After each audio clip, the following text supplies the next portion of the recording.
The silence of that morning was enough for anyone to hear the sea breeze. A silence that is broken from time to time by the din of the workers. Everything seems to be normal. At least, this is what the men on the platform think. Still, a risk is always there. A risk that may be minimized by good engineering and operating practice, but it can never be entirely eliminated. Men in such a place must be ready for any sort of emergency. Men in such a place must expect the unexpected. In seconds, a silence is turned into hustle. A thick smoke cloud covers the area where fire sirens are heard. An explosion in the pipeline was announced.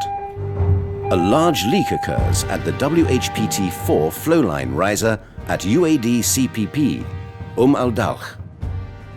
Oil spill contingency plans are developed to assess the risk and to decide which response method is the most suitable way of dealing with potential oil spills. Plans were already finalized by Al-Dawh Incident Management Team, Zadco Abu Dhabi Emergency Support Team, Zadco Crisis Management Team, ADESCO members, and last but not least, CNIA.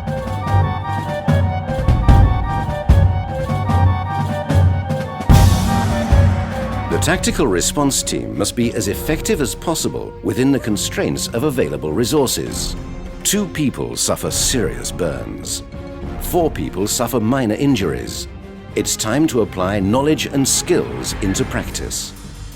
Signals are sent by the control room operator, who activates the ESD. IMT is activated. IC mobilized and proceeds as per ERP. In such circumstances, it is efficient to use both qualitative and quantitative criteria to decide between alternative response approaches. To notify emergency, messages are issued by the radio operator to Zadco radio room. Help is needed. Once the decision has been taken as to which response strategy is most appropriate, the amount of resources that need to be deployed is determined. The size and volume of the spilt oil determines the level of response. IC activates Tier 1, a response in which resources available on the site are used immediately, a response that is geared for the most frequently anticipated oil spill. A firefighter is now in action. The scale of the response must be consistent with the perceived risk.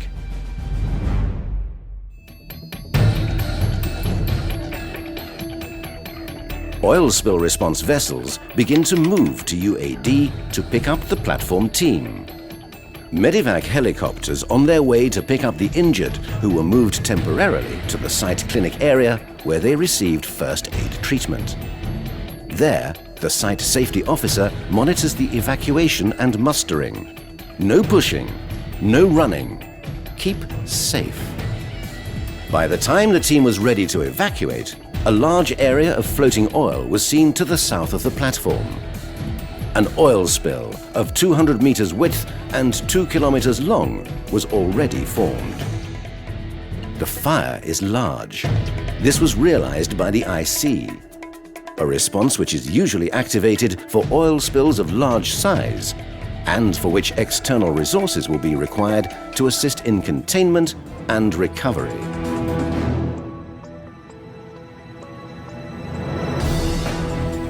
The helicopter is ready to pick up the injured who are moved to the staging area. All injured are now on their way to the hospital. As per the IC request, the rescue vessel captain drives the rescue vessel to the rendezvous point. Coxswains proceed to lifeboat and start lowering them. Embarkation complete. Firefighting continues. The fire decayed. Booming and skimming didn't stop. Skimmers are chosen on the basis of pump capacity and effectiveness. Onshore, in Saadiyat Island, onshore personnel responded to the spill incident and support the offshore operations. A team was ready for skimming and booming and to protect the beaches. This team used special engines to pump the spilled oil from the seawater. The negative effects should be reduced. Nothing to be threatened by oil pollution. In order to collect the pumped oil, a purpose-built plastic containers and bags are made available. As a human safety procedure, a hot zone was set where a first aid area and a rest area were prepared.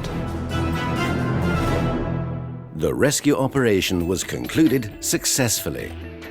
All the injured parties were treated and released in good health. The oil spill was contained and no damage or pollution was caused. The safety of all is assured.